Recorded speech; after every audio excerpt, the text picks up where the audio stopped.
And I'm going to move to Zuleyah now for the next question. And we're now moving to the current time, Nostra Aetate, our time.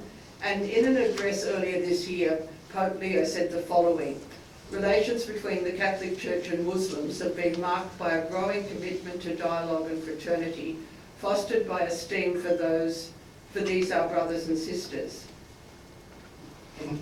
He continued, this approach, based on mutual respect and freedom of conscience, is a solid foundation for building bridges between our communities. So Zuleyah, would you like to comment on the bridges between our communities that have been built in the more recent years? Yes, I guess more recently, well, if we go, there's definitely been bridges built, and I feel very blessed to have been part of that process. Like, when I say recent, you know, considering we're talking about a 60-year span, you know, beginning of the 2000s, things just transformed, I feel. And I do think September 11 played a huge role in triggering certain initiatives. And because of September 11, and I think because the Catholic Church was open to dialogue at that point, it was an incredible era where, for example, the first Abraham conference was in 2002. When we had the Mosque Open Days in 2001, the Catholic Church was again very, I guess, supportive, and you know, came and we were invited to many churches. So there was a lot of initiative happening, a lot of activity happening, and I think that has continued. And a lot of those relationships have actually matured, because like any relationship, whether it's between spouses, between children, these kind of relationships need maturing as well and developing. And I definitely have seen that in myself. And I think, you know, one trip we had, if you remember Professor Ismail, it was to Istanbul and Rome trip, and I saw that David Schultz is here, John DeFruit is here. We all went. Those kind of moments are transformative, and so at a personal level, I've definitely seen it, and I think it then has an impact on the next generation. So I'm seeing it in my children and so forth. But I suppose I would have, like, considering I've been involved in dialogue for 25 years. While those initiatives are there, I would have liked to see more, and I would have liked it to mature into a new level, which we can reflect on maybe a bit more with it later on. But it's a good place to be, and I do think one of the challenges is that we can't continue to preach to the converted, as we keep saying, that we need to have more people on board on this with dialogue, especially in the era that we're going through now. With Trumpism and all that. Look, I look at you, Scott, for some reason when I say that. As if you're responsible, which you're not, no. But it's a really challenging. It's a really challenging time, and that's why we need dialogue more than ever before. Can I say as well, I just want to mention, it's kind of like a side note, but these kind of initiatives, I would say in a way I'm a product of it in a number of ways. One, Theological inspired me significantly to be involved in interfaith dialogue, and this is why leadership is so important. Because if leaders promote it, scholarly leaders, religious leaders, you think, okay, this is something worth considering. It was so worth considering that I ended up doing my master's looking at interfaith dialogue from an Islamic perspective, because I was involved and I wanted to be convinced that this was something I was very much entrenched in Islamic teachings, which it was. And then to do my PhD at ACU, where Professor Ismail was my supervisor. That was a very significant pivotal moment. And because of that, we now have a centre. I guess I have the qualifications and the scholarship that I earned here to establish a centre at Sturt University. So you see these kind of ripple effects taking place. They're big. We don't always measure them, but they're significant and they're having an impact. There's some wonderful bridge analogies there, including one between Charles Sturt and ACU. Ismail, do you want to comment on bridge building? I think the most important bridge built by establishing this chair, the second one is re-establishing this chair.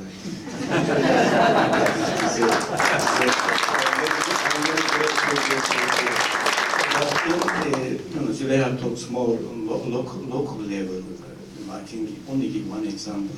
There was a Turkish school here, Cat 5, and I never forget the first time when even the fire workers still working, the first people who appear in front of this school, the Muslim school, the Catholic Archbishop and Anglican Archbishop, and I really never forget this show.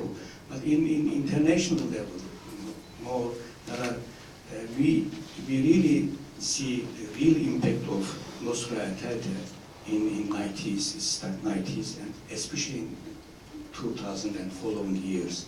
And this is, I think, we have to, in 1998, when Mr. Gülen met with Pope John Paul II, the same year, 20 years ago, when George Anavati gave a talk in ISRA, people are very aggressive, ISRA ulema, the Egyptian scholars are very aggressive. But in 1998, the same university established an interfaith dialogue center, and they put Nostra Aetate in their curriculum to teach their own students. This is a big achievement. But as I told you, in Turkey, Gülen movement worked very hard to really connect with people, and Catholic partners play a significant role in this partnership. But I do remember very well in Turkey, religious education is compulsory, and unfortunately, the depiction of the Jews and Christians in this text in early 80s and 90s, it is terrible. It's really exclusivist, extremely exclusivist. And but when these dialogue activities started, and people really involved and see living Christianity in front of them, and the content of these books change. And again, really the Hizmet movement's contribution to this change is enormous. They quote many passages from Gospel, from Old Testament, New Testament, and they give serious example from the church fathers and all other things. It is really in the long term. It takes time, but in long term it gives good fruits, and it is very, very important. I mean, many Muslim leaders met with popes, different popes, and popes visited many Muslim countries. As you know, this document on human fraternity is very important document in Abu Dhabi 2019, Pope Francis, and this is really, I mean, many Muslim comment on this document as an actualization of Nostra Aetate. Actually, it is very important. And Saudi Arabia is very traditional and really very textual. It's literal country. Muslims are Scott knows very well. They belong to certain school of thought.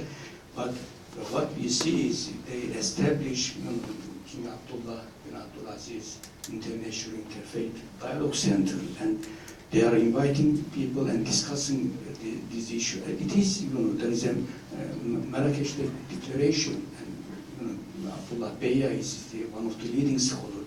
Pope John Paul II worked very hard to really,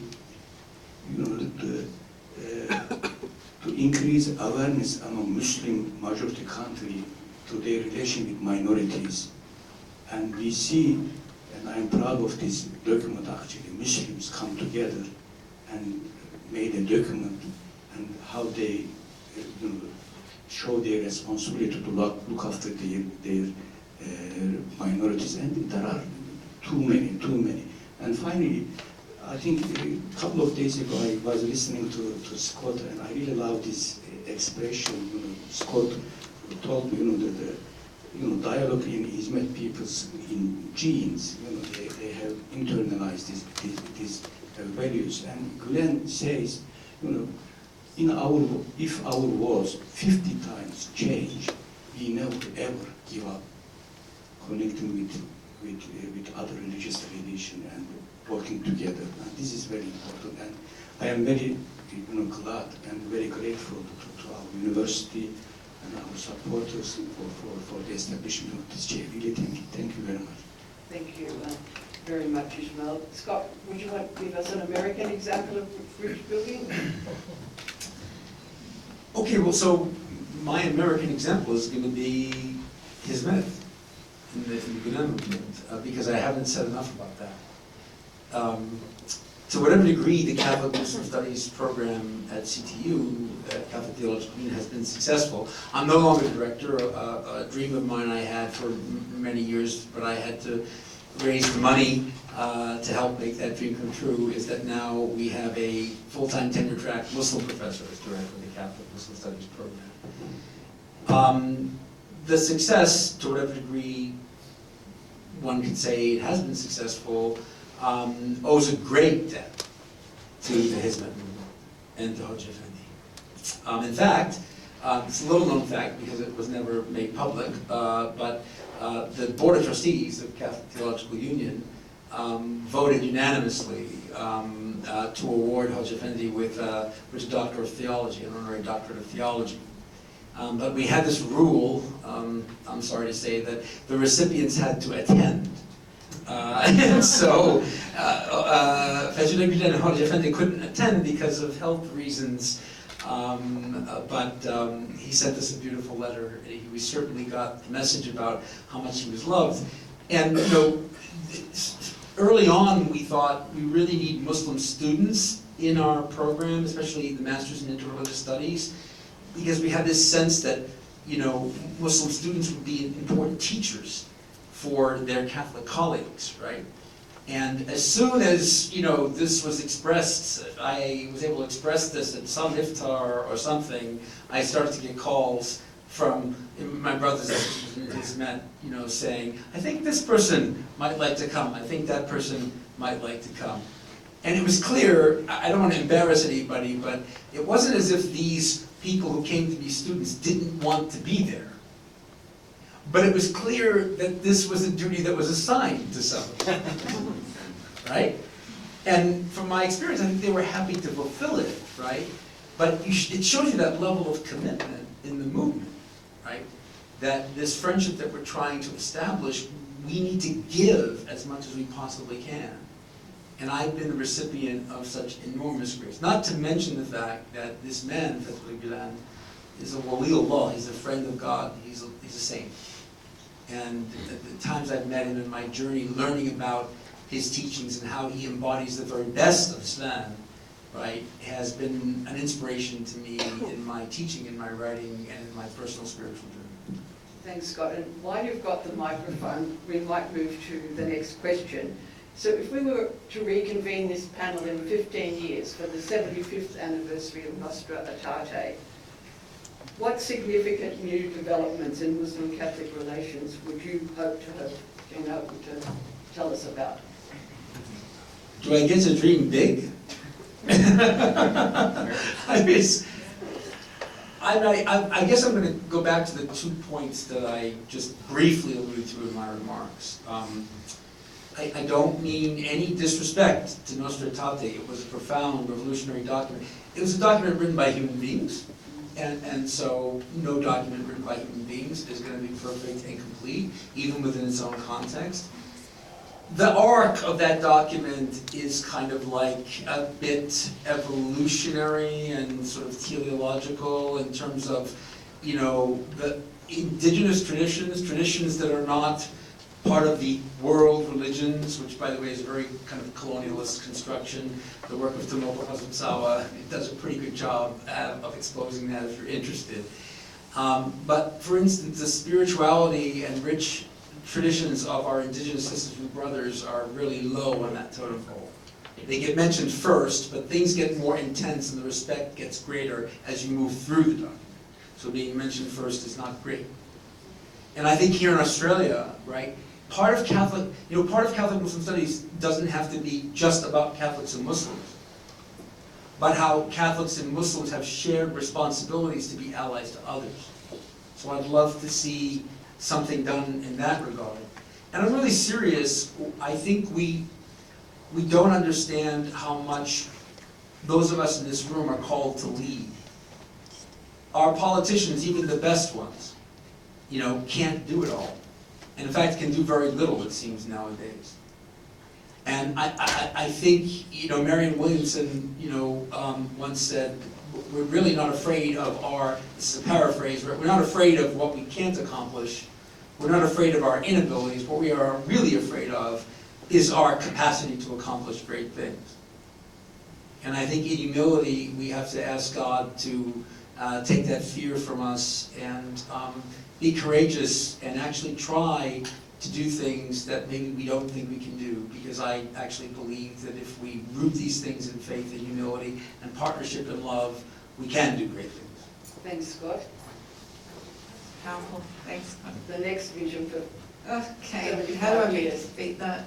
I suppose for me it's the practical, and that if we're going with that relationship, where does the maturing of that relationship, which means that we need to address issues that are facing humanity, and because we all, and there's work being done in this space already, but it really has to escalate. Whether we're talking about the environment, you know, efforts in that space. So we're going into collaboration and cooperation way beyond the theological conversations. Theological conversations were very important because it sets the basis. But now it's like, what do we do together? And that's a space, especially with the younger generation. I think that's their priority. What do we do together? And that includes, you know, the Indigenous community. But it also includes when there's conflict within the world where we are seeing, you know, injustices happening, like we are seeing in Palestine at the moment. We need to come together and talk to that, I believe. Because we should have good relations now, or friendships, or we've become like a family, I feel sometimes, like within, you know, these faith communities. We should be able to come together and talk about these and act together. And so I would love to, it's happening, so don't get me wrong, it's happening, but I'd love to see more of it happening. Thanks. And Ismail. My thought also similar to Zuleyah's understanding. Really, recently I come across very interesting expression. Generally, my Catholic friends, when they define the theology, they say faith-seeking understanding. And I come across a sentence that says we have to change this one, practice-seeking understanding. I think one of the popes, I don't remember, one of them says, you know, our faith changed the world. And I learned in this university, you know, this, as Scott mentioned, you know, dialogue of life, dialogue of action, and theological, you know, exchange or spiritual or religious experience. But really we have to focus on our action-based activities, because every religious tradition and every faith is very precious. Even non-faith people are very precious for us. We don't exclude anyone. But for us, for me, my humble understanding, you know, half of the world is really consists of Muslims and Christians. And these are, geographically speaking, they are really very diverse and widespread. And I think, you know, Nursi, Said Nursi, 54 years ago, before the Second Vatican Council, he talks about Muslim-Christian collaboration. If my dream for you know 75 years of Nostra Aetate, really, we have to establish complete trust to each other, and my Catholic friends' concern will be my own concern, and my concern will be his concern or her concern, and really we have to, you know, the modernity, we are blessed with many technology and modern and secular life, but it comes with various diseases, also modern diseases. I don't think so we can, as an individual community, overcome these problems. And really, after 15 years, I want to see all these Muslims and Christians and all other believers, but mainly Muslims and Christians, shoulder to shoulder, and raise their voices and solve these practical problems. You know, we are, you know, global poverty, you know, the violence, and you know, ignorance, environmental crisis. These are all spiritual crises. Actually, we have to really overcome it with our sincere and dedicated collaboration. Thank you. thank our panel.